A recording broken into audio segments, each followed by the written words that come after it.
3 ವರ್ಷಕ್ಕೂ ಹೆಚ್ಚು ಅಧಿಕ ಕಾಲ ಕಳೆದಿದೆ. ಅದರಲ್ಲಿ ಪ್ರಮುಖವಾದಂಥ ಗ್ಯಾರಂಟಿಯ ವಿಚಾರಗಳ ಹೆಸರಲ್ಲಿ ಗೃಹಲಕ್ಷ್ಮಿ ಅಂತಕ್ಕಂಥ ಯೋಜನೆಯ ಬಗ್ಗೆ ಕಾಂಗ್ರೆಸ್ನವರು ಕೆಲವೊಂದಷ್ಟು ಅವರ ಪ್ರಣಾಳಿಕೆಯಲ್ಲಿ ಹಿಂದೆ ಒಂದಷ್ಟು ಮಾತುಗಳನ್ನ ಕೊಟ್ಟಿದ್ದರು. ಆ ಮಾತಿನಂತೆ ಬಹುಶಃ ಒಂದು ದೊಡ್ಡ ಮಟ್ಟದ ಒಂದು ಸಂಚಲನ ಇಡೀ ರಾಜ್ಯದಲ್ಲಿ ಎಲ್ಲ ತಾಯಂದಿರುಗಳಿಗೆ ಮನೆಯ ಹೆಣ್ಮಗಳೇನಿದ್ದಾಳೆ ಅವಳಿಗೆ 2,000 ರೂಪಾಯಿ ಪ್ರತಿ ತಿಂಗಳು ಅವರ ಖಾತೆಗೆ ಜಮಾ ಮಾಡ್ತೇವೆ ಅಂತಕ್ಕಂಥದ್ದನ್ನು ಕಾಂಗ್ರೆಸ್ನವರು ಭಾಳ ಸ್ಪಷ್ಟವಾಗಿ ಅವರ ಪ್ರಣಾಳಿಕೆಯಲ್ಲಿ ತಿಳಿಸಿದರು.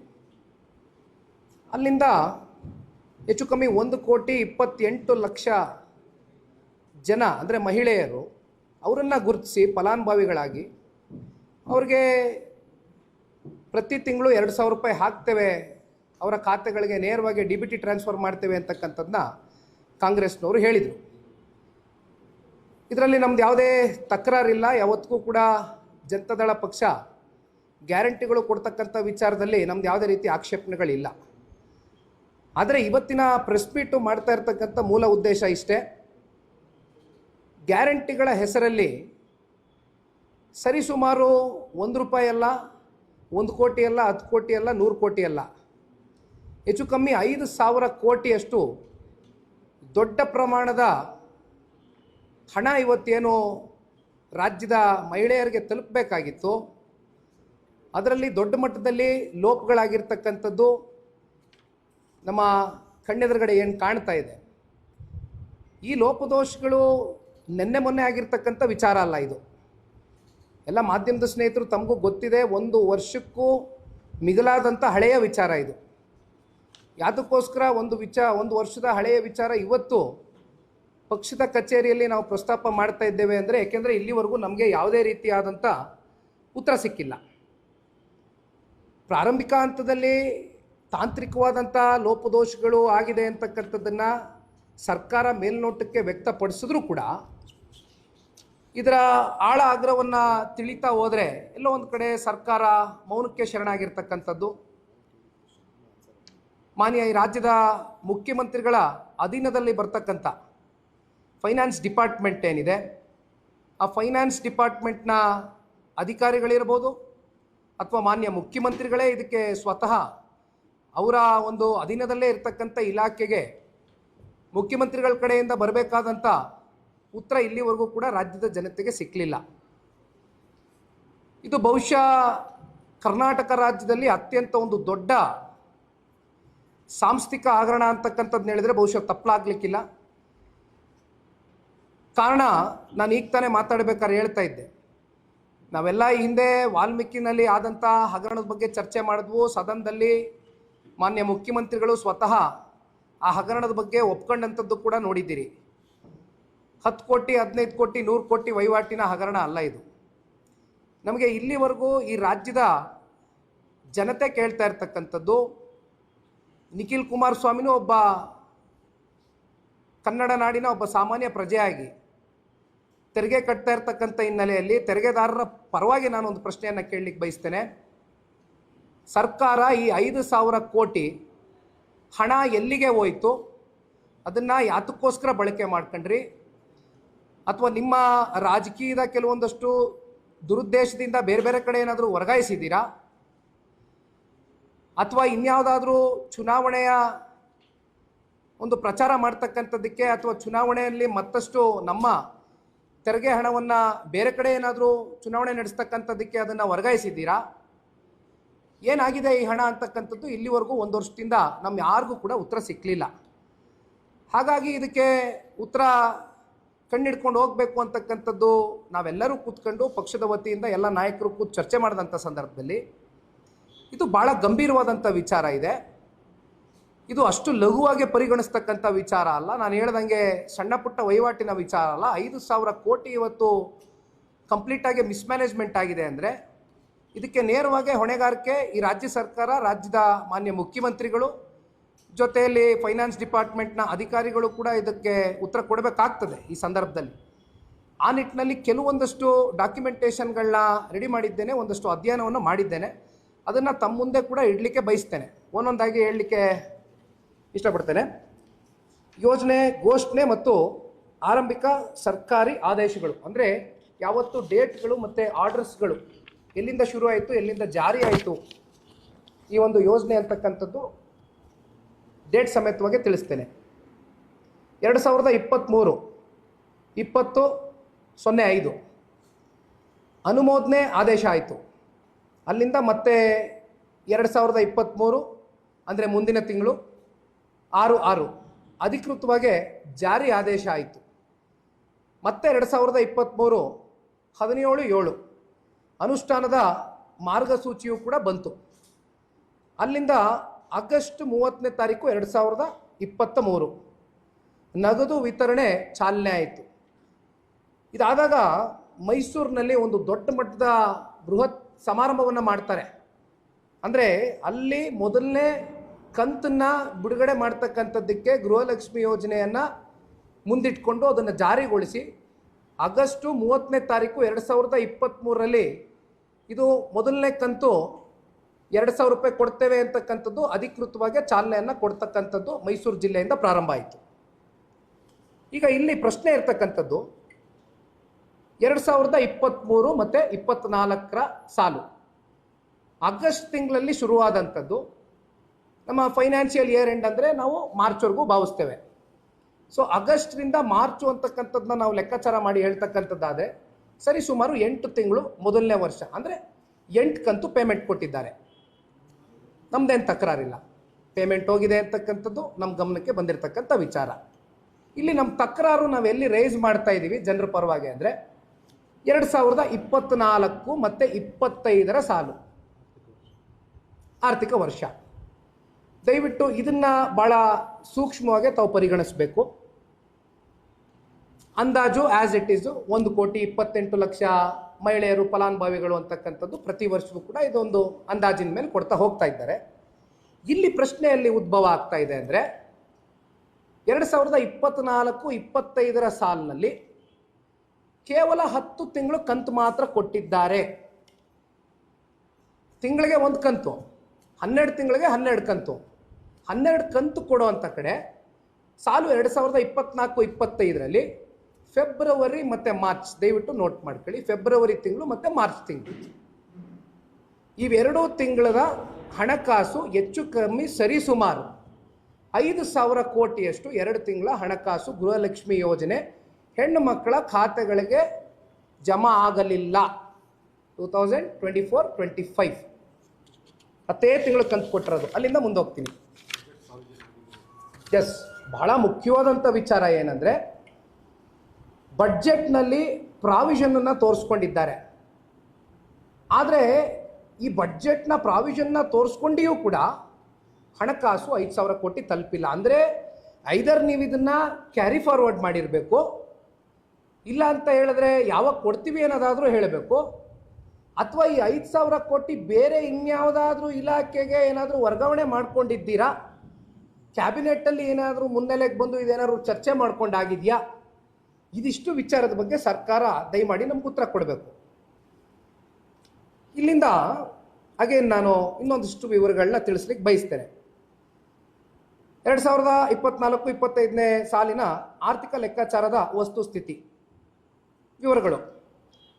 ಆರ್ಥಿಕ ಲೆಕ್ಕಾಚಾರದ ಪ್ರಕಾರ ಒಂದು ವರ್ಷಕ್ಕೆ 28,000 ಕೋಟಿ, 28,500 ಕೋಟಿ, ಸ್ಪೆಸಿಫಿಕಲಿ ಹೇಳೋದಾದರೆ 28,608.40 lakhs ಇಲ್ಲಿವರೆಗೂ ಇಷ್ಟು ಸರ್ಕಾರ ಕೊಡಬೇಕಾಗಿತ್ತು.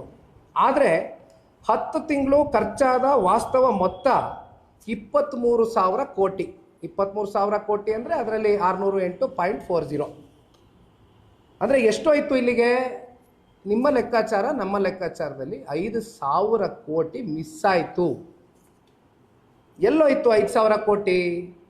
ಎಲ್ಲೋಯ್ತು? ಫೆಬ್ರವರಿ ಮಾರ್ಚ್ ತಿಂಗಳಲ್ಲಿ ಕೊಡಬೇಕಾದಂಥ 5,000 ಕೋಟಿ ಸಾಲು 2024-25ರ ಗಡಿಯಲ್ಲಿ ಅದನ್ನು ಎಲ್ಲಿ ವರ್ಗಾಯಿಸಿದ್ದೀರಿ, ಎಲ್ಲಿ ಹೋಗಿದೆ, ಎಲ್ಲಿ ಮಾಯ ಆಗಿದೆ, ಯಾರು ತಿಂದು ತೇಗಿದ್ದಾರೆ, ದಯವಿಟ್ಟು ಸರ್ಕಾರ ಇದಕ್ಕೆ ಉತ್ತರ ಕೊಡಬೇಕು ಅನ್ನೋ ಒಂದು ನಿಟ್ಟಿನಲ್ಲಿ ಪಕ್ಷದ ವತಿಯಿಂದ ಹಾಸನ ವಿಧಾನಸಭಾ ಕ್ಷೇತ್ರದ ಶಾಸಕರು ಮಾನ್ಯ ಸ್ವರೂಪ್ ಪ್ರಕಾಶ್ ರವರ ಕಡೆಯಿಂದ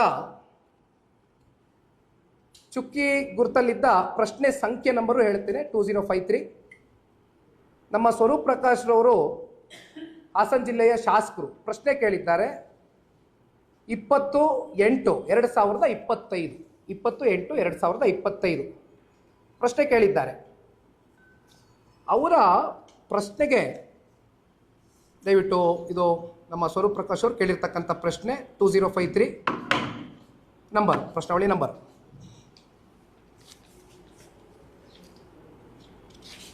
ಕೊನೆಗೆ ಉತ್ತರ ನೀಡಿದ್ರು ಮಾನ್ಯ ಮಹಿಳಾ ಮತ್ತು ಮಕ್ಕಳ ಕಲ್ಯಾಣ ಇಲಾಖೆಯ ನಮ್ಮ ಏನು ಮಂತ್ರಿಗಳಿದ್ದಾರೆ ಹೆಣ್ಮಗಳು, ಅದಕ್ಕೆ ಇರಲಿ ಅವ್ರ ಹೆಸರು ಬೇಡ, ಜನಕ್ಕೆ ಗೊತ್ತಿದೆ. ಉತ್ತರ ನೀಡಿದ್ರು.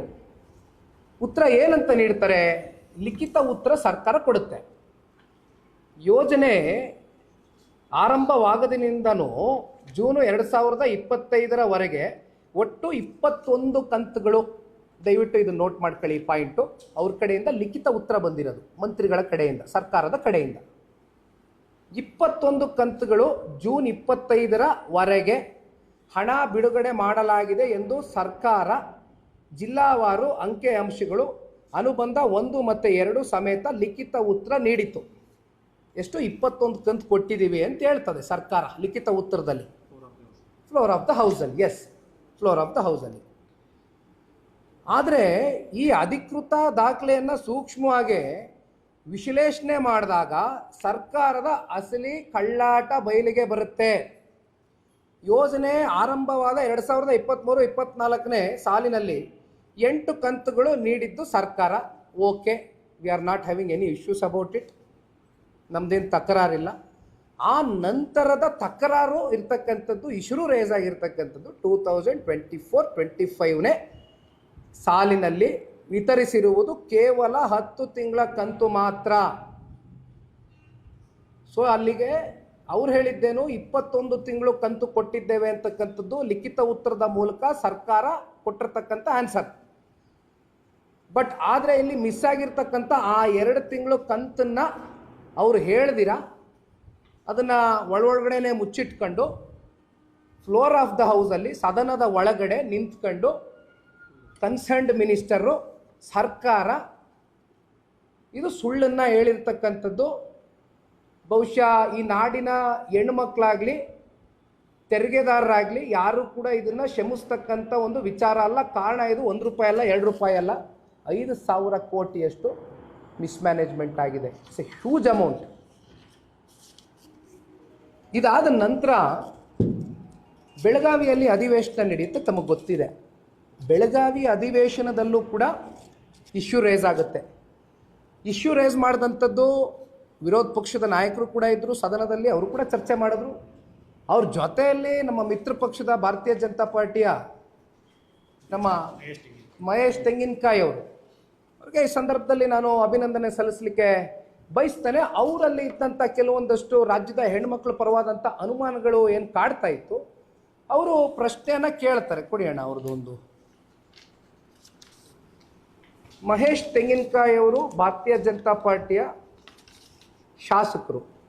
ಅವರು ನಾಡಿನ ಹೆಣ್ಮಕ್ಳ ಪರವಾಗಿ ಪ್ರಶ್ನೆ ಕೇಳ್ತಾರೆ. ಇದು ಯಾರಿಗೆ ಕೇಳ್ತಾರೆ? ಫೈನಾನ್ಸ್ ಡಿಪಾರ್ಟ್ಮೆಂಟಿಗೆ ಕೇಳ್ತಾರೆ, ACSಗೆ ಕೇಳ್ತಾರೆ. ಯಾವ ಒಂದು ಫೈನಾನ್ಸ್ ಡಿಪಾರ್ಟ್ಮೆಂಟ್ನ ಪ್ರಧಾನ ಕಾರ್ಯದರ್ಶಿಗಳಿದ್ದಾರೆ, ACSಗೆ ಪ್ರಶ್ನೆ ಕೇಳ್ತಾರೆ, ಹಲವಾರು ಪ್ರಶ್ನೆಗಳನ್ನ ಕೇಳ್ತಾರೆ. ಆ ಪ್ರಶ್ನೆ ಕೇಳಿದ್ದು ಯಾವಾಗ ಇವರು ಅಂದರೆ, ಒಂದು ನಿಮಿಷ ಅಣ್ಣ, ಡೇಟ್ ಒಂದು ನಿಮಿಷ, ಅವ್ರ ಪ್ರಶ್ನೆ ಕೇಳಿದ ಡೇಟ್ ಹೇಳಿ. ಡಿಸೆಂಬರ್ ತಿಂಗಳು 9/12/2025. ಈಗ ನಾವು ಎಲ್ಲಿ ಬಂದು ನಿಂತಿದ್ದೀವಿ?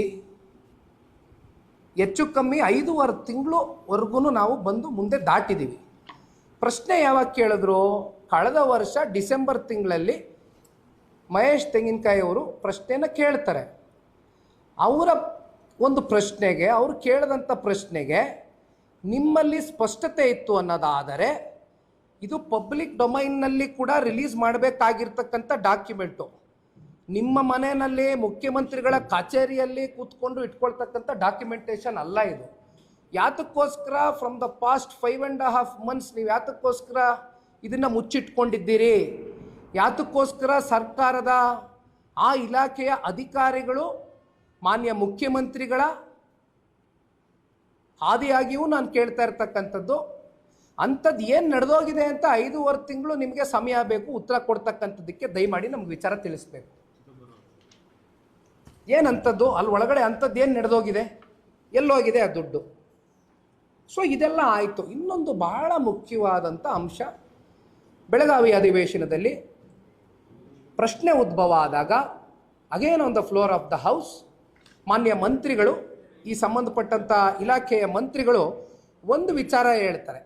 ಆರಂಭದಲ್ಲಿ ತಾಂತ್ರಿಕ ಕಾರಣಗಳನ್ನು ನೀಡಿದರೂ ದಾಖಲೆಗಳು ತೀವ್ರ ಒತ್ತಡದ ನಂತರ ಮಾನ್ಯ ಸಚಿವರು ಸದನದಲ್ಲಿ ಅಧಿಕೃತವಾಗಿ ಹೇಳುವಂತಹ ವಿಚಾರ. ಹೌದು, ಆರ್ಥಿಕ ಇಲಾಖೆಯಿಂದ ನಮಗೆ ಸಕಾಲದಲ್ಲಿ ರೊಕ್ಕ ಬ್ರ್ಯಾಕೆಟಲ್ಲಿ ಹಣ ಬಿಡುಗಡೆಯಾಗದ ಕಾರಣ ಆ 2 ತಿಂಗಳು, ಹಾಗೆ ನೋಟ್ ಮಾಡ್ಕೊಳ್ಳಿ, ಫೆಬ್ರವರಿ ಆ್ಯಂಡ್ ಮಾರ್ಚ್ ಕಂತುಗಳು ಹಣ ಫಲಾನುಭವಿಗಳಿಗೆ ಪಾವತಿಯಾಗದೇ ಇರುವುದು ನಿಜ. On the floor of the house ಮಾನ್ಯ ಸಚಿವರು ಆ ಹೆಣ್ಣುಮಕ್ಕಳನ್ನ ಪ್ರತಿನಿಧಿಸ್ತಾ ಇರ್ತಕ್ಕಂಥ ಆ ಮಹಾತಾಯಿ ಒಪ್ಕೊಂಡಿರ್ತಕ್ಕಂಥ ವಿಚಾರ ಇದು on the floor of the house. ಇಲ್ಲಿಂದ ಮುಂದಕ್ಕೆ ಹೋಗೋಣ. ಎಸ್, ಅಫ್ಕೋರ್ಸ್ ಆರ್ಥಿಕ ಇಲಾಖೆಗೆ ಪತ್ರ ಬರೆದ್ರು, ಅಲ್ಲಿಂದ ಇಲ್ಲಿವರೆಗೂ ಕೂಡ ಯಾವುದೇ ಉತ್ತರಗಳು ಸಿಕ್ಕಿಲ್ಲ. ಸೊ ಇಲ್ಲಿ ನೋಡೋಣ, ನಾನು ವೆರಿ ಸಿಂಪಲ್ ಆಗಿ ಕೇಳ್ತಕ್ಕಂಥ ಪ್ರಶ್ನೆ ಇಷ್ಟೇ. ಮಾನ್ಯ ಮುಖ್ಯಮಂತ್ರಿಗಳು ಈ 5,000 ಕೋಟಿ ಎಲ್ಲಿಗೆ ಹೋಗಿದೆ ಅಂತಕ್ಕಂಥದ್ದು ದಯಮಾಡಿ ಉತ್ತರವನ್ನು ಕೊಡಬೇಕು, ಲೆಕ್ಕವನ್ನು ಕೊಡಬೇಕು. ಮಾನ್ಯ ಸಿದ್ದರಾಮಣ್ಣ ಅವರೇ, ದಯವಿಟ್ಟು ನಾಡಿನ 1,28,00,000 ಜನ ಫಲಾನುಭವಿಗಳು ಮಹಿಳೆಯರು ಅಂತ ನೀವು ಗುರುತಿಸಿರ್ತಕ್ಕಂಥ ತಾಯಂದ್ರಗಳ ಪರವಾಗಿ ನಿಮಗೆ ಪ್ರಶ್ನೆಯನ್ನು ಹಾಕಲಿಕ್ಕೆ ಬಯಸ್ತೇನೆ. ತೆರಿಗೆದಾರರ ಪರವಾಗಿ ನಿಮಗೆ ಪ್ರಶ್ನೆಯನ್ನು ಕೇಳಲಿಕ್ಕೆ ಬಯಸ್ತೇನೆ. ದಯವಿಟ್ಟು ನಮ್ಮ ತೆರಿಗೆಯ ದುಡ್ಡು ಎಲ್ಲಿಗೆ ಹೋಯಿತು, ಯಾತಕ್ಕೋಸ್ಕರ ಕಳೆದ 1 ವರ್ಷ ಆದರೂ ಕೂಡ ಇಲ್ಲಿವರೆಗೂ ನೀವು ಉತ್ತರ ಕೊಡ್ತಕ್ಕಂಥದ್ದಕ್ಕೆ ನೀವಾಗಲಿ ನಿಮ್ಮ ಫೈನಾನ್ಸ್ ಡಿಪಾರ್ಟ್ಮೆಂಟ್ನ ಅಧಿಕಾರಿಗಳಾಗಲಿ ಇಲ್ಲಿಯವರೆಗೂ ಕೂಡ ಯಾಕೆ ಒಂದು ಸ್ಪಷ್ಟತೆಯನ್ನು ವ್ಯಕ್ತಪಡಿಸ್ತಾ ಇಲ್ಲ ಸಾರ್ವಜನಿಕವಾಗಿ? ಇದ್ರ ಒಳಗಡೆ ಇರ್ತಕ್ಕಂಥ ವಿಚಾರಗಳಾದರೂ ಏನು? ಬಡ್ಜೆಟ್ನಲ್ಲಿ ನೀವು ಘೋಷಣೆ ಮಾಡಿಕೊಂಡಂಥ ಹಣವನ್ನು ನೀವು ಎಲ್ಲಿಗೆ ಹೋಯಿತು, ಅದನ್ನು ಕ್ಯಾರಿ ಫಾರ್ವರ್ಡ್ ಮಾಡ್ಕೊಂಡಿದ್ದೀರಾ, ಎಲ್ಲಿ ಮಾಯ ಆಯಿತು, ಅಥವಾ ಕೊಡೋದೇ ಇಲ್ವಾ, ಕೊಡ್ತೀರಾ, ಮುಂದಿನ ತಿಂಗಳು ಕೊಡ್ತೀರಾ, ಇಲ್ಲಿವರೆಗೂ ಯಾಕೆ ಕೊಟ್ಟಿಲ್ಲ? ಇವೆಲ್ಲ ವಿಚಾರದ ಬಗ್ಗೆ ದಯಮಾಡಿ ಸಿದ್ದರಾಮಣ್ಣ ಅವರು ನಮಗೆ ಲೆಕ್ಕ ಕೊಡಬೇಕು. ದಯಮಾಡಿ ಲೆಕ್ಕ ಕೊಡಿ ಸಿದ್ದರಾಮಣ್ಣ ಅವರೇ. ನಮ್ಮ ಪ್ರಶ್ನೆ ಇಷ್ಟೇ. ಇದ್ರ ಮಧ್ಯೆ ಆಕ್ರೋಶಭರಿತವಾದಂಥ ನೊಂದಿರ್ತಕ್ಕಂಥ ಹೆಣ್ಮಕ್ಳು, ಆ ಹೆಣ್ಮಕ್ಳಿಗೆ ನಾನು ಅಭಿನಂದನೆ ಸಲ್ಲಿಸಬೇಕಾಗ್ತದೆ. ಒಂದು PILನ ಹಾಕಿದ್ದಾರೆ, ಹೈಕೋರ್ಟು ಆ PIL ಅಕ್ಸೆಪ್ಟ್ ಮಾಡಿದೆ. ಬಹುಶಃ ಒಂದು ರಾಜಕೀಯ ಪಕ್ಷವಾಗಿ ನಮ್ಮ ನಿಲುವು, ನಮ್ಮ ನಡೆಗಳು, ರಾಜಕೀಯವಾದಂಥ ಹೋರಾಟಗಳನ್ನ ಈ ಒಂದು ವಿಚಾರಕ್ಕೆ ಸಂಬಂಧಪಟ್ಟಂತೆ ಜನತಾದಳ ಪಕ್ಷ ಭಾಳ ಗಟ್ಟಿ ನಿಲುವಿಂದ ನಾಡಿನ ಹೆಣ್ಮಕ್ಳ ಪರವಾಗಿ, ತೆರಿಗೆದಾರರ ಪರವಾಗಿ ಮಾಡ್ತಕ್ಕಂಥದ್ರಲ್ಲಿ 2ನೇ ಪ್ರಶ್ನೆ ಎಲ್ಲ ಮಾಡ್ತೇವೆ. ಜೊತೆಯಲ್ಲಿ ಆ ನೊಂದಿರ್ತಕ್ಕಂಥ ಹೆಣ್ಮಕ್ಳು ಇವತ್ತು ಒಂದು PIL ಏನು ಹಾಕಿದ್ದಾರೆ, ಆ ಹೆಣ್ಮಕ್ಳಿಗೂ ಕೂಡ ಈ ಸಂದರ್ಭದಲ್ಲಿ ಅಭಿನಂದನೆ ಸಲ್ಲಿಸಲಿಕ್ಕೆ ಬಯಸ್ತೇನೆ. ಒಟ್ಟಾರೆಯಾಗಿ ಕಾನೂನಾತ್ಮಕವಾದಂಥ ಹೋರಾಟಕ್ಕೆ ಹೆಣ್ಮಕ್ಳು ಕೈ ಇಟ್ಟಿರ್ತಕ್ಕಂಥದ್ದು, ಕಾನೂನಿನ ಅಡಿಯಲ್ಲಿ ಬಹುಶಃ ಮುಂದೆ ಸರ್ಕಾರ ಯಾವ ರೀತಿ ಇದಕ್ಕೆ ಉತ್ತರ ಕೊಡಬೇಕು ಅಂತಕ್ಕಂಥದ್ದು ನ್ಯಾಯಾಧೀಶರು ಚಾಟಿ ಬೀಸ್ತಾರೆ ಅಂತಕ್ಕಂಥದ್ದು ನಾನು ಭಾಳ ಗಂಭೀರವಾಗಿ ನಂಬ್ಕೊಂಡಿದ್ದೇನೆ. ಹಾಗಾಗಿ ಇವತ್ತಿನ ವಿಚಾರ ಇದಾಗಿತ್ತು. 5,000 ಕೋಟಿ ಎಲ್ಲಿಗೆ ಹೋಗಿದೆ ಅಂತಕ್ಕಂಥದ್ದು ನಮಗೆ ಗೊತ್ತಿಲ್ಲ. ದಯಮಾಡಿ ಸರ್ಕಾರದ ಕಡೆಯಿಂದ ಮಾನ್ಯ ಮುಖ್ಯಮಂತ್ರಿಗಳು ತಿಳಿಸ್ಬೇಕು, ಅಥವಾ ಫೈನಾನ್ಸ್ ಡಿಪಾರ್ಟ್ಮೆಂಟ್ನ ಅಧಿಕಾರಿಗಳು ಕೂಡ ನಮ್ಮ ಮಿತ್ರ ಪಕ್ಷದ ಶಾಸಕರು ಕೇಳಿರ್ತಕ್ಕಂಥ ಪ್ರಶ್ನೆಗೆ ಇನ್ನೂ ಕೂಡ 5.5 ತಿಂಗಳಿಂದ ಉತ್ತರ ಸಿಕ್ಕಿಲ್ಲ. ಸ್ವರೂಪ್ರವರು ಕೇಳಿರ್ತಕ್ಕಂಥ ಪ್ರಶ್ನೆಗೆ ತಪ್ಪುತ್ತರ ಸಿಕ್ಕಿದೆ. ಆದರೆ ನಿಜವಾಗ್ಲೂ ಇಲ್ಲಿ ನಡೆದಿರ್ತಕ್ಕಂಥ ವಾಸ್ತವ ಸ್ಥಿತಿ ಏನಿದೆ ಅಂತಕ್ಕಂಥದ್ದನ್ನು ದಯಮಾಡಿ ಕನ್ನಡ ನಾಡಿನ ಜನತೆಗೆ ತಿಳಿಸಿ, ವಿಶೇಷವಾಗಿ ನಮ್ಮ ತಾಯಂದಿರಿಗೆ ತಿಳಿಸ್ಬೇಕು ಅಂತಕ್ಕಂಥದ್ದು ಈ ಸಂದರ್ಭದಲ್ಲಿ ಪಕ್ಷದ ಕಡೆಯಿಂದ ನಾವೆಲ್ಲರೂ ಕೂಡ ಭಾಳ ಗಂಭೀರವಾಗಿ ಒತ್ತಡವನ್ನು ಹಾಕಲಿಕ್ಕೆ ಬಯಸ್ತೇವೆ. ಹೇಳಿದ್ನಲ್ಲಣ್ಣ, ಅದೇದೋ 150, 189 ಅಂದರೆ ಇಲ್ಲಿ 5,000 ಕೋಟಿ, ಅದಕ್ಕೆ ಹೇಳ್ತಾರೆ. ಇದ್ರ ಪ್ರಮಾಣ ನಾವು ಲೆಕ್ಕ ಮಾಡೋಕ್ಕೆ ಆಗಲ್ಲ.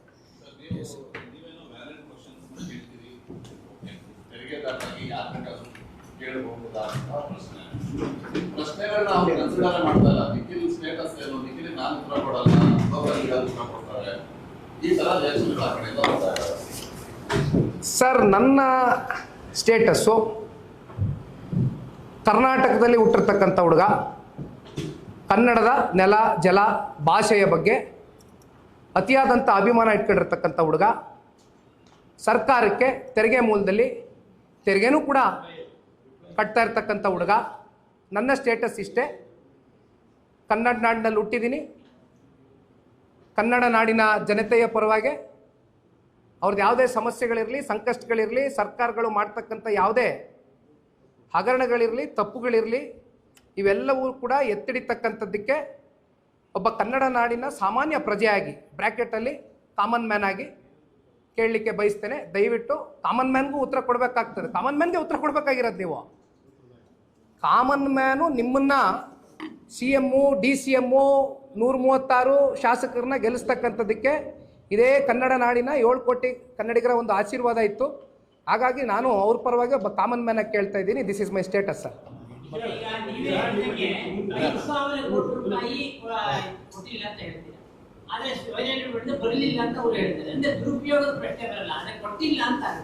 ಕೊಟ್ಟಿಲ್ಲ ಅಂದ್ರೆ ಎಲ್ಲಿಗೆ ಹೋಯ್ತು? ರಿಲೀಸೇ ಮಾಡಿಲ್ಲ ಅಂದ್ರೆ ಎಲ್ಲಿಗೆ ಹೋಯ್ತು? ಸ್ಪಷ್ಟತೆ ಕೊಡು ಅಣ್ಣ. ಬಡ್ಜೆಟ್ ಅಲ್ಲಿ ಪ್ರಾವಿಷನ್ ಆದ್ಮೇಲೆ ಹಣ ಎಲ್ಲಿ ಮಂಗಮಾಯ ಆಯ್ತು? ಯಾತಕ್ಕೋಸ್ಕರ ಬಳಕೆ ಮಾಡ್ಕೊಂಡಿದ್ದೀರಾ ಈಗ? ಯಾಕೆಂದ್ರೆ ಇದೇನು ಹೊಸದೇನಲ್ಲ ಕಾಂಗ್ರೆಸ್ ಅವ್ರಿಗೆ. SCP TSP ಹಣ ಪ್ರತಿ ವರ್ಷ ಎಷ್ಟೆಷ್ಟು ಸಾವಿರ ಕೋಟಿ ಬಳಕೆ ಬೇರೆ ಬೇರೆ ಕಡೆ ಬಳಕೆ ಮಾಡ್ಕೊಂಡಿರ್ತಕ್ಕಂಥದ್ದು ನೋಡಿದ್ದೀವಿ. ಇನ್ನು ಎಷ್ಟು ನಿಗಮದ ಹಣಗಳು, ಆ ನಿಗಮದ ಆಯಾ ಸಮಾಜದ ಅಭಿವೃದ್ಧಿಗೆ ಇಟ್ಟಿರ್ತಕ್ಕಂಥ, ಕಲ್ಯಾಣಕ್ಕೆ ಇಟ್ಟಿರ್ತಕ್ಕಂಥ ಹಣಗಳು ಬೇರೆ ಬೇರೆ ಕಡೆ ವರ್ಗಾವಣೆ ಮಾಡ್ಕೊಂಡಿರ್ತಕ್ಕಂಥದ್ದು ನೋಡಿದ್ದೀವಿ. ಒಪ್ಕೊಂಡಿದಾರಲ್ಲ, ಅದೇ ರೀತಿ ಇದನ್ನು ಏನು ಮಾಡಿದ್ದೀರಾ ಅಂತ ದಯವಿಟ್ಟು ಜನರ ಮುಂದೆ ಇಡಿ, ಒಪ್ಕೊಳ್ಳಿ. ಎಲ್ಲೋಗಿದೆ ದುಡ್ಡು ಕೊಡ್ತೀರಾ? ಬಡ್ಜೆಟ್ ಪ್ರಾವಿಷನ್ ಆದಮೇಲೂ ಕೂಡ ಯಾಕೆ ದುಡ್ಡು ಕೊಟ್ಟಿಲ್ಲ? ದುಡ್ಡು ಎಲ್ಲಿಗೋಯ್ತು? ಮುಂದೇನಾದ್ರು ಕೊಡ್ತೀರಾ? ಇನ್ನೊಂದು 2 ತಿಂಗಳು ಬಿಟ್ಕೊಂಡು ಕೊಡ್ತೀರಾ? ಫೆಬ್ರವರಿ ಮಾರ್ಚ್ 2024-25 ಸಾಲ ದುಡ್ಡು ಎಲ್ಲೋಯ್ತು? ಇಷ್ಟೇ ಪಾಯಿಂಟ್. ಲೆಕ್ಕ ಕೊಡಿ ಸಿದ್ದರಾಮಯ್ಯ.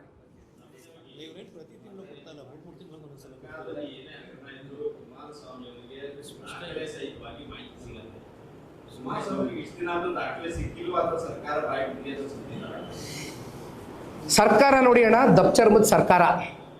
ಅವ್ರಿಗೆ ಒಂದು ಉದ್ದಟತನ ತಲೆಯಲ್ಲಿ ಏನು ಕೂತ್ಕೊಬಿಟ್ಟಿದೆ. ಅಪ್ಪ ನೆನ್ನೆ ಮೊನ್ನೆ ಎಲ್ಲ ನಿಖಿಲ್ ಕುಮಾರಸ್ವಾಮಿ ಸ್ಟೇಟಸ್ ಬಗ್ಗೆ ಪ್ರಶ್ನೆ ಮಾಡಿದಂಥ ವ್ಯಕ್ತಿಗೆ 136 ಜನ ಗೆದ್ದುಬಿಟ್ಟಿದ್ದಾರೆ. ಮ್ಯಾಸಿವ್ ಮೆಜಾರಿಟಿ ಇಟ್ಕೊಬಿಟ್ಟಿದ್ದೀವಿ ನಾವು, ಇದು ಇದೇ ರೀತಿ ಇರುತ್ತೆ ಅಂತಕ್ಕಂಥ ಪಾಪ ತಪ್ಪು ಪರಿಕಲ್ಪನೆಯಲ್ಲಿ ಬದುಕ್ತಾ ಇದ್ದಾರೆ. ಇದರಿಂದ ಹೊರಗಡೆ ಬರಬೇಕು. ತಾವೊಂದು ಪ್ರಶ್ನೆ ಕೇಳಿದ್ರಿ, ಎಲ್ಲದಕ್ಕೂ ಸಮಯ ಕೊಡಬೇಕು. ಸಮಯ ಅತಿರೇಕಕ್ಕೆ ಹೋಗಿದೆ. 1 ವರ್ಷಕ್ಕೂ ಅಧಿಕ ಆದರೂ ಕೂಡ ಇಲ್ಲಿವರೆಗೂ ಈ ಪ್ರಶ್ನೆಗಳು ಉದ್ಭವ ಆಗಿ ಇದಕ್ಕೆ ಸಿಕ್ಕಬೇಕಾಗಿರ್ತಕ್ಕಂಥ ಉತ್ತರ ಜನತೆಗೆ ಸಿಕ್ಕಿಲ್ಲ. ಹಾಗಾಗಿ ಇವತ್ತು ದಾಖಲೆ ಸಮೇತವಾಗಿ ಯಾವ್ಯಾವ ದಿನಾಂಕದಲ್ಲಿ ಏನೇನು ಇವರು ಘೋಷಣೆ ಮಾಡ್ಕೊಂಡಿದ್ರು, ಯಾವಾಗ ಯಾವ್ಯಾವ ವರ್ಷದಲ್ಲಿ ಎಷ್ಟೆಷ್ಟು ಪ್ರಾವಿಷನ್ ಮಾಡ್ಕೊಂಬಂದಿದ್ದಾರೆ, ಎಲ್ಲಿ ಮಿಸ್ಪ್ಲೇಸ್ಗಳಾಗಿದೆ ದುಡ್ಡು, ಇದ್ರ ಬಗ್ಗೆ ಸಂಪೂರ್ಣ ವಿವರ ಕೊಟ್ಟಿದ್ದೀನಿ. ಇನ್ನು ಮುಂದೆ ಸರ್ಕಾರ ಇದಕ್ಕೆ ಉತ್ತರ ಕೊಡಬೇಕು.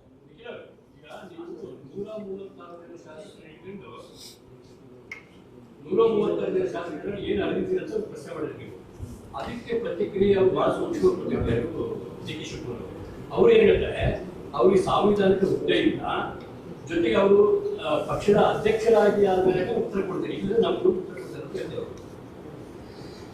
ಸರ್, ಒಂದು ಕೆಲಸ ಮಾಡೋಣ. ಜನತಾದಳ ಪಕ್ಷ ಏನು ಅರ್ದಿದ್ಯೋ ಅರ್ದಿಲ್ವೋ, ಒಂದು ಪ್ರಾದೇಶಿಕ ಪಕ್ಷ ಆಗಿ ಪಾಪ ಅವರೇ ಹೇಳಿದ್ರು 17, 18, 19 ಸ್ಥಾನಕ್ಕೆ ಬಂದಿದ್ದೀರಾ ಅಂತ. ಸರ್, ಈಗ ಹೊಸದಾಗೆ ಸೋಷಿಯಲ್ ಮೀಡಿಯಲ್ಲಿ ಒಂದು ದೊಡ್ಡ ಸಂಚಲನ ಸೃಷ್ಟಿಯಾಗಿದೆ. ತಾವು ನೋಡಿರ್ಬೇಕು, ಒಂದು 2-3 ದಿನದಿಂದ ಕಾಕ್ರೋಚ್ ಜನತಾ ಪಾರ್ಟಿ ಅಂತ ಅಲ್ವಾ. ಒಂದು ಕೆಲಸ ಮಾಡಲಿ, ಅವ್ರಿಗೆ ಹೊಸದಾಗೆ ಪಾರ್ಟಿ ಕಟ್ಟಿ ಅಂತಕ್ಕಂಥದ್ದನ್ನ ನಾನು ಅವ್ರ ಮೇಲೆ ಒತ್ತಡ ಹಾಕಕ್ಕೆ ಹೋಗಲ್ಲ. ಯಾಕೆಂದರೆ ಪಾರ್ಟಿ ಕಟ್ಟೋದು ಸುಲಭ ಅಲ್ಲ. ಅದು ಮಾನ್ಯ ಮುಖ್ಯಮಂತ್ರಿಗಳು ಕೇಳಿದ್ರು ಕೂಡ ಬಹುಶಃ ಅವರೇ ಉತ್ತರ ಕೊಡ್ತಾರೆ. ಅದಕ್ಕೆ ಪಾರ್ಟಿ ಕಟ್ಟಿ ಚುನಾವಣೆ ಟೈಮಲ್ಲಿ ಅದನ್ನು ಬಿಟ್ಟು ಹೋಗಿ ಇನ್ನೊಂದು ಪಾರ್ಟಿಗೆ ಜಾಯ್ನ್ ಆದಂಥದ್ದು ಮಾನ್ಯ ಮುಖ್ಯಮಂತ್ರಿಗಳು. ಪಾಪ ಅವ್ರ ಬಗ್ಗೆ ಈಗ ಚರ್ಚೆ ಬೇಡ. ಈಗ ಇಲ್ಲಿರ್ತಕ್ಕಂಥ ಪ್ರಶ್ನೆ ಒಂದೇ, ಕಾಕ್ರೋಚ್ ಪಾರ್ಟಿ ಅಂತ ಹುಟ್ಟಿದೆಯಲ್ಲ, ಸೋಷಿಯಲ್ ಮೀಡಿಯಾ ಇವತ್ತೇನು ಭಾಳ ಒಂದು ದೊಡ್ಡ ಮಟ್ಟದಲ್ಲಿ ಸಂಚಲನ ಸೃಷ್ಟಿಯಾಗಿದೆ. ಹೆಂಗಿದ್ರು INDI ಮಿತ್ರಕೂಟದಿಂದ ಆಚೆ ಬಂದಾಯಿತು, ಹೊರಗಡೆ ಬಂದಾಯಿತು, ಹೆಜ್ಜೆ ಇಟ್ಟಾಯಿತು. ಅಲ್ಲೆಲ್ಲೋ ತಮಿಳ್ನಾಡಿನಲ್ಲಿ DMK ಜೊತೆಗೆ ಕೈ ಜೋಡಿಸಿದ್ರಿಂದ ಹೆಂಗೋ ಒಂದು 5 ಸೀಟು ಗೆದ್ಕೊಂಡು ಗೌರವ ಉಳಿಸ್ಕೊಂಡ್ರು ಪಾಪ. ಈಗ ಕೊನೆಗೆ ಅವ್ರಿಗೂ ಚೂರಿ ಚುಚ್ಚಿ ಅಲ್ಲಿ TVK ಜೊತೆ ಸೇರ್ಕೊಂಡಾಯಿತು, ಅದರಿಂದ ಹೊರಗಡೆ ಹಾಕಾಯ್ತು ಅವ್ರನ್ನ. ಹೌದಲ್ವಾ? ಒಂದು ಕೆಲಸ ಮಾಡೋಣ, ಪ್ರಾದೇಶಿಕ ಪಕ್ಷ ಕಟ್ಟಿ ಅಂತ ಆ ಒತ್ತಡಕ್ಕೆ ನಾನು DCM ಅವ್ರನ್ನ ಸಿಕ್ಸೋದಿಲ್ಲ. ಕಾಕ್ರೋಚ್ ಪಾರ್ಟಿಗೆ ಅಧ್ಯಕ್ಷ ಆಗ್ಬಿಡ್ಲಿ. ಅಧ್ಯಕ್ಷ ಆಗಿ 2028 ಚುನಾವಣೆಯಲ್ಲಿ ಅವರ ಅಧ್ಯಕ್ಷತೆಯಲ್ಲಿ ಒಂದು 50 ಸೀಟ್ ಗೆದ್ದು ತೋರಿಸ್ಲಪ್ಪ. ಯಾರು? DCM ಅವರು ಕಾಕ್ರೋಚ್ ಪಾರ್ಟಿಗೆ ಅಧ್ಯಕ್ಷರಾಗಿ ಅಲ್ಲಾಗ್ಬಿಡ್ಲಿ ಸರ್. ನಮ್ಗೆ ಕೇಳಿದ್ರಲ್ಲ, ಪ್ರಾದೇಶಿಕ ಪಕ್ಷ 17 ಸೀಟು, 1 ಸೀಟು, 2 ಸೀಟು ಅಂತಾರಲ್ಲ. ಈಗ ಅವ್ರಿಗೆ ಯಾಕೆ ಒತ್ತಡ? ಒಂದು ಪ್ರಾದೇಶಿಕ ಪಕ್ಷ ಸಪ್ರೇಟಾಗಿ ಯಾಕೆ ಕಟ್ಟಿ ಅನ್ನೋದು ಒಂದು ಸಂಚಲನ ಸೃಷ್ಟಿಯಾಗಿದೆಯಲ್ಲ. ಯಾಕೆ ಇದು ಹೇಳ್ತಾ ಇದ್ದೀನಿ ಗೊತ್ತಾ? ನಿನ್ನೆ ಫ್ರೀಡಮ್ ಪಾರ್ಕಲ್ಲಿ ನಿಂತ್ಕೊಂಡು ಮಾನ್ಯ ಮುಖ್ಯಮಂತ್ರಿಗಳು I am ಕಾಕ್ರೋಚ್ ಅಂತ ಟಿ ಶರ್ಟ್ ಬಿಡುಗಡೆ ಮಾಡ್ತಾರೆ ಸರ್. I am ಕಾಕ್ರೋಚ್ ಅಂತ ಟಿ ಶರ್ಟ್ ಬಿಡುಗಡೆ ಮಾಡ್ತಾರೆ. ಸೊ ಎಂಥ ದುರಂತ ಅಂದರೆ ಕಾಂಗ್ರೆಸ್ ಪಕ್ಷದ್ದು ಸೋಷಿಯಲ್ ಮೀಡಿಯಲ್ಲಿ ಆಗಿರ್ತಕ್ಕಂಥ ಒಂದು ಸಂಚಲನ ಏನಿದೆ, ಅದು ಏನೂ ಎತ್ತ ಆಳ ಅಗ್ಲ ಡೀಪ್ ಅನಾಲಿಸಿಸ್ ಮಾಡ್ದಿರಾ ಹೋಗಿ ಆ ಟಿ ಶರ್ಟ್ ಇಟ್ಕೊಂಡು ನಿಂತ್ಕೋತಾರೆ ಅಂದರೆ, ಅಲ್ಲಿ INDI ಮಿತ್ರಕೂಟದಿಂದ ಹೊರಗಡೆ ಹಾಕಿದ್ಮೇಲೆ ಇನ್ಯಾವ ಹೀನಾಮಾನದ ಸ್ಥಿತಿ ಕಾಂಗ್ರೆಸ್ನವ್ರು ಬಂದ್ಬಿಟ್ಟಿದ್ದಾರೆ ಅಂತ ಪಾಪ ನಾನು ನೋಡಿದ್ರೆ ಅವ್ರ ಪರವಾಗಿ ನನಗೆ ಆತಂಕ ಆಗ್ತದೆ. ಅದಕ್ಕೆ ಅಲ್ಲೇ ಅಧ್ಯಕ್ಷ ಆಗಿ ಒಂದು 50 ಸೀಟ್ ಗೆದ್ದು ತೋರಿಸ್ಲಿ. ಆಯ್ತು ಅಣ್ಣ, ಬೇರೆ ಏನಾದ್ರು?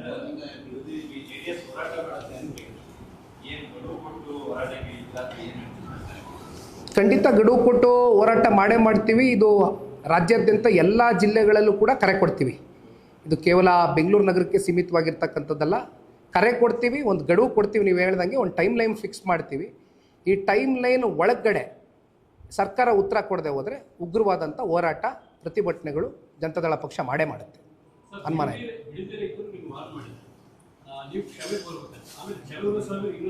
ಬಿಡದಿ ರೈತರು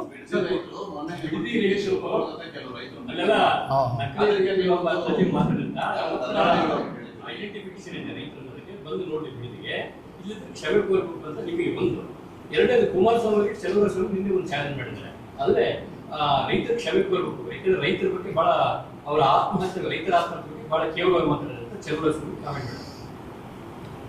ಈ ಒಂದು ಪ್ರಾಜೆಕ್ಟು ಸನ್ಮಾನ್ಯ ಕುಮಾರಣ್ಣ ಅವರ ಕನಸಿನ ಕೂಸು ಅಂತಕ್ಕಂಥದ್ದನ್ನ ಕಾಂಗ್ರೆಸ್ನವ್ರು ಇವತ್ತೇನು ಹೇಳ್ಕೊಂಡು ಓಡಾಡ್ತಾ ಇದ್ದಾರೆ. ಹೌದು, ಸತ್ಯ. ಈ ಪ್ರಾಜೆಕ್ಟು ಕುಮಾರಣ್ಣನ ಕನಸಿನ ಕೂಸೆ ಆಗಿತ್ತು.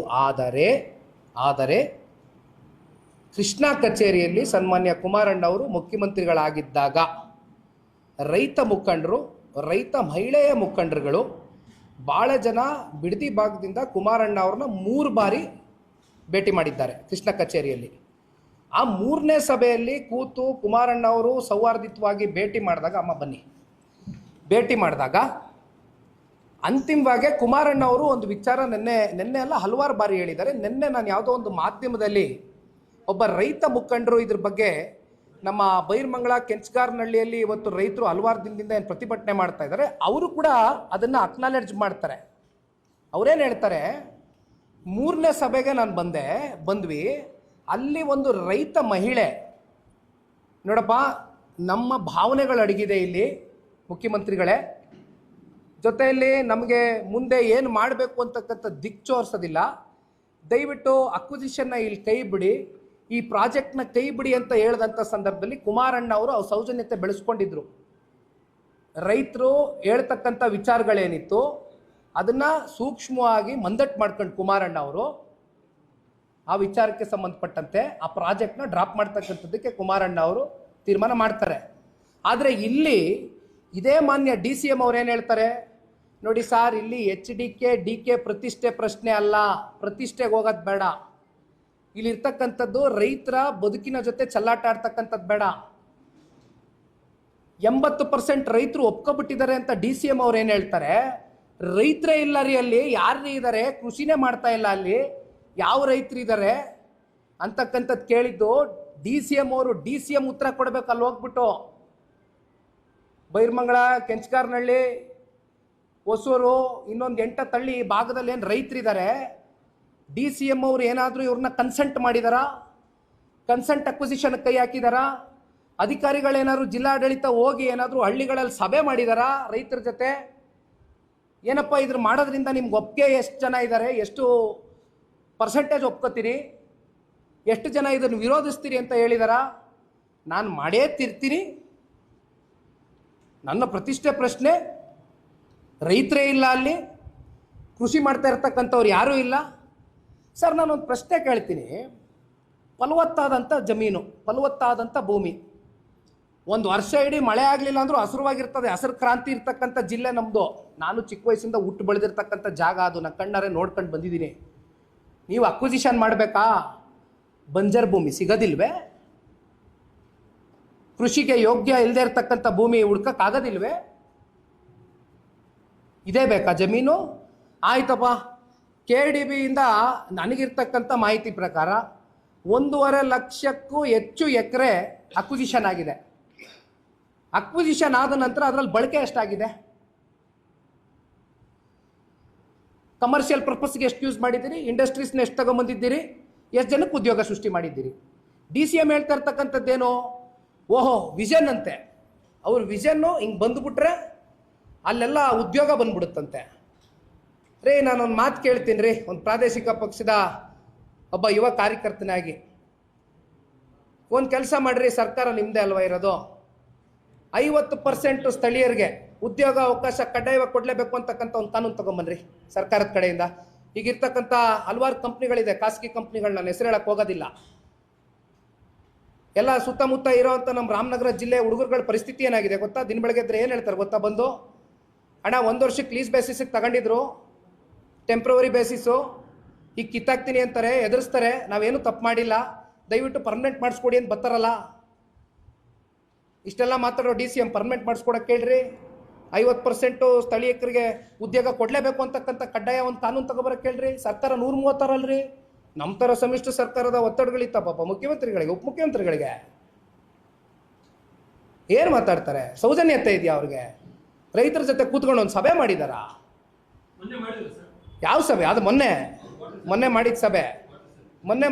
ಅಣ್ಣ ಒಂದು ಕೆಲಸ ಮಾಡೋಣ, ಉಪಮುಖ್ಯಮಂತ್ರಿಗಳಿಗೆ ಏನಾದರೂ ಸಮಯ ಇದ್ದರೆ, ಉಪಮುಖ್ಯಮಂತ್ರಿಗಳಿಗೆ ಏನಾದರೂ ನಿಜವಾದಂಥ ಕಾಳಜಿ ನಮ್ಮ ರೈತರ ಪರವಾಗಿದ್ದರೆ ದಯವಿಟ್ಟು ಹಳ್ಳಿಗಳಿಗೆ ಒಂದು ಸಲ ಬರಲಿ. ನಿಖಿಲ್ ಕುಮಾರಸ್ವಾಮಿ ಟೈಮ್ ಕೊಡ್ತಾನೆ ಕಾಮನ್ ಮ್ಯಾನ್ ಆಗಿ. ನನಗೆ ಆ ಹುದ್ದೆ ಬೇಕಾಗಿಲ್ಲ.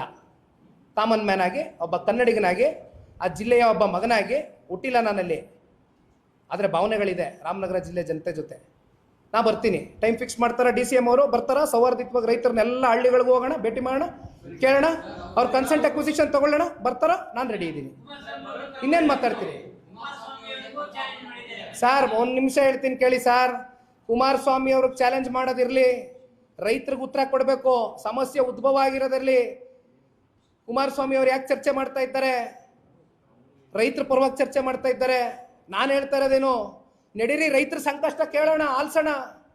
ಏನು ಪ್ರಪಂಚ ಮುಳುಗೋಗಲ್ಲ. DCM ಕುರ್ಚಿ ಇನ್ನೂ 2 ವರ್ಷ ಇರ್ತದೆ.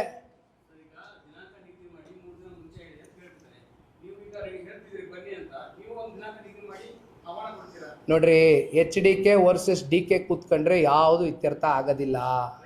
ಇಲ್ಲಿ ಇರ್ತಕ್ಕಂಥದ್ದು ರೈತರ ಜೊತೆ ಸಂವಾದ ಆಗಬೇಕು, ಚರ್ಚೆ ಆಗಬೇಕು, ಅವರ ಅಭಿಪ್ರಾಯಗಳು ಸಂಗ್ರಹಣೆ ಮಾಡಬೇಕು. ಅದಾಗಿಲ್ಲ.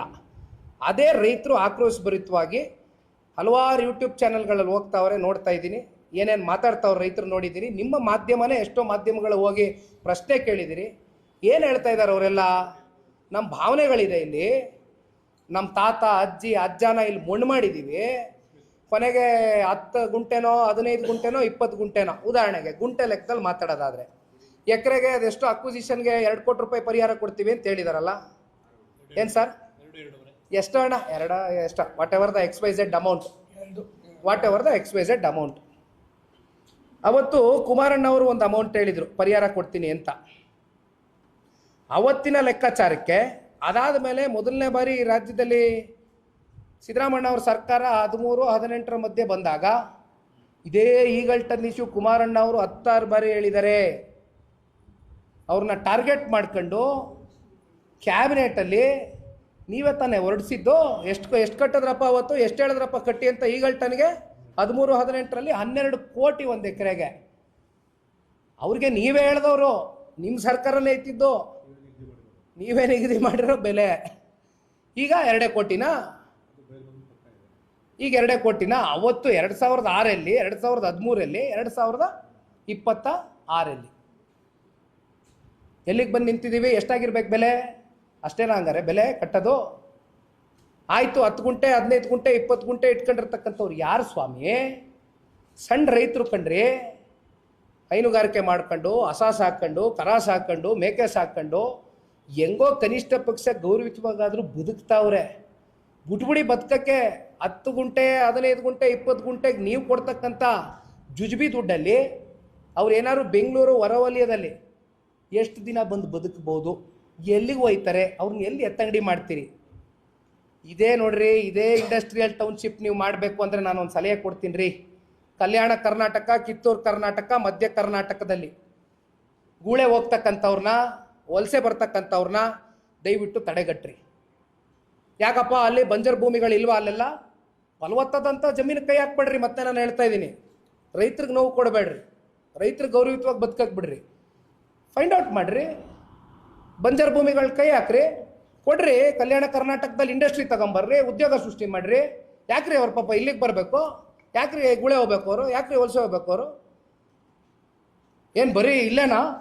ರಾಮನಗರ ಜಿಲ್ಲೆ ಹೆಸರು ಚೇಂಜ್ ಮಾಡಿಬಿಟ್ಟೆ, ಪ್ರತಿಷ್ಠೆ ನಾನು ಮಾಡೇ ತೀರ್ತೀನಿ, ಪ್ರತಿಷ್ಠೆ GBIT ಸೋಕಾಲ್ಡ್. ಇರಲಿ, ಬನ್ನಿ ಅಣ್ಣ. ಥ್ಯಾಂಕ್ ಯು ಅಣ್ಣ. ಅಲ್ಲಿ ರೈತರು ತೀರ್ಮಾನ ಮಾಡಬೇಕಲ್ಲ.